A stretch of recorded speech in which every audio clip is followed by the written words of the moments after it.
Assalamualaikum warahmatullahi wabarakatuh. Kita sudah sampai di modul 2, yaitu koneksi antar materi.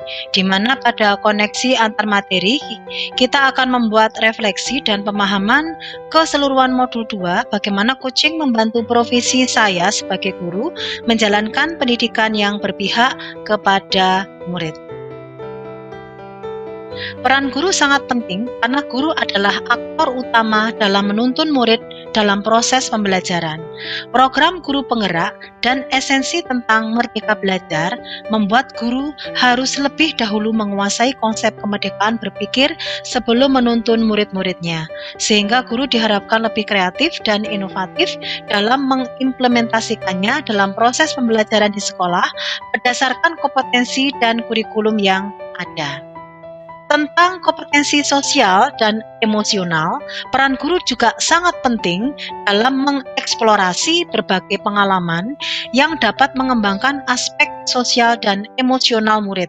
Sebelum guru dapat membantu murid, maka ia perlu belajar memahami, mengelola, dan menerapkan pembelajaran sosial emosional dalam dirinya dengan pendekatan berkesadaran penuh atau mindfulness. Coaching dalam konteks pendidikan. Tujuan pendidikan itu menuntun tumbuhnya atau hidupnya kekuatan kodrat anak, sehingga dapat memperbaiki lakunya.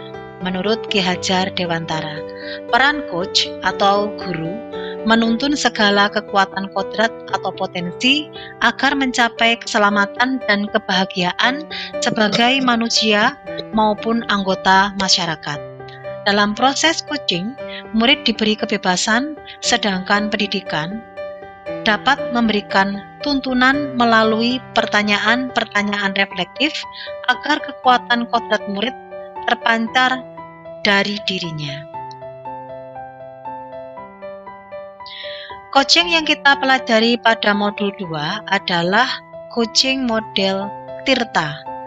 T. Tujuan umum, I. Identifikasi, R. Rancangan aksi, dan T. adalah tanggung jawab. Model Tirta dikembangkan dengan semangat merdeka belajar yang menuntut guru untuk memiliki keterampilan coaching dengan tujuan melejitkan potensi murid.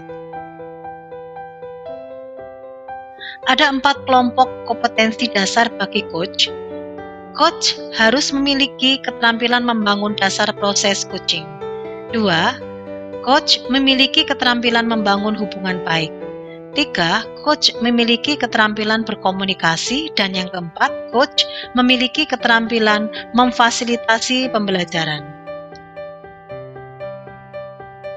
Makna coaching yang pertama, mengarahkan murid melalui pertanyaan, what do you want, bukan directing, sehingga tugas kita adalah mendampingi atau menampung untuk menggerakkan. Kita bukan menggerakkan murid maunya kemana, sehingga kata kuncinya di sini adalah pertanyaan. Kedua, coach berorientasi pada kebahagiaan dan ketenangan hati sang kunci untuk terus berkembang sesuai dengan resources yang ia miliki. Ada 3 prinsip coaching. Yang pertama, bangun kedekatan. Jadi setelah kita membangun kedekatan, kita bisa memberikan follow up. Sebisa mungkin anak merasa nyaman. Jika murid masih pasif karena belum merasa percaya, maka bisa dilakukan dengan pendekatan secara personal. 2. Berikan pertanyaan yang berorientasi pada penggalian potensi murid kita. Penggalian potensi dengan memberikan banyak pertanyaan terbuka dan provokatif yang memancing murid untuk berpikir kritis. Dan yang ketiga, hiburlah dan semangati. Coach mindset. Yang pertama, kita sebagai coach harus kunci sebagai pusat dengan mendengarkan, merespon, dan bertanya.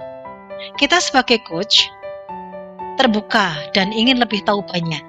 Bersikap terbuka bukan untuk mengoreksi kunci tetapi untuk koneksi.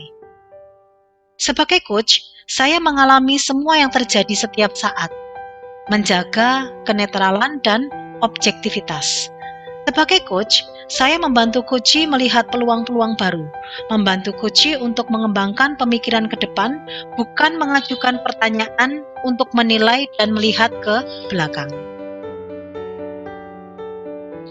4 aspek komunikasi yang mendukung coaching. Yang pertama, komunikasi asertif. Bagaimana dalam komunikasi asertif itu kita membangun kualitas hubungan positif agar selaras dengan tujuan. Yang kedua, menjadi pendengar aktif, mendengar lebih banyak dan kurang bicara, fokus pada pusat komunikasi pada diri coach. Yang ketiga, bertanya, efektif. Kemampuan bertanya pada tujuan tertentu, mengungkapkan emosi atau nilai dalam diri yang dapat mendorong coach membuat aksi bagi pengembangan potensi diri. Dan yang keempat, umpan balik positif. Umpan balik pada coaching bertujuan untuk membangun potensi yang ada pada coach dan menginspirasi mereka untuk berkarya. Coach memaknai umpan balik yang disampaikan sebagai refleksi dan pengembangan diri. Kesimpulan dari pemahaman keseluruhan model 2, bagaimana coaching membantu profesi saya sebagai guru untuk menjalankan pendidikan yang berpihak kepada murid, yaitu dalam pembelajaran jarak jauh atau PJJ menjadi momentum bagaimana kita untuk bisa membuat pembelajaran yang berpihak kepada murid, memfasilitasi murid untuk tahu bagaimana cara belajar, membangun motivasi intrinsik agar tidak selalu bergantung kepada guru dan diharapkan menjadi pembelajar mandiri. Jika murid masih bergantung pada guru, berarti motivasi intrinsik belum tersentuh. Untuk itu, penting untuk menguatkan murid bahwa dia mempunyai kehebatan atau kemampuan. Pesan kunci dari coaching yang saya pelajari di modul 2 adalah coaching adalah sebuah percakapan, dialog, saat seorang coach dan seseorang berinteraksi dalam sebuah komunikasi yang dinamis untuk mencapai tujuan, meningkatkan kinerja, dan menuntun seseorang mencapai keberhasilannya.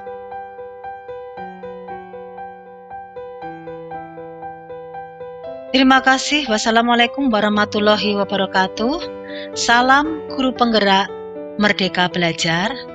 Salam guru penggerak Indonesia Maju.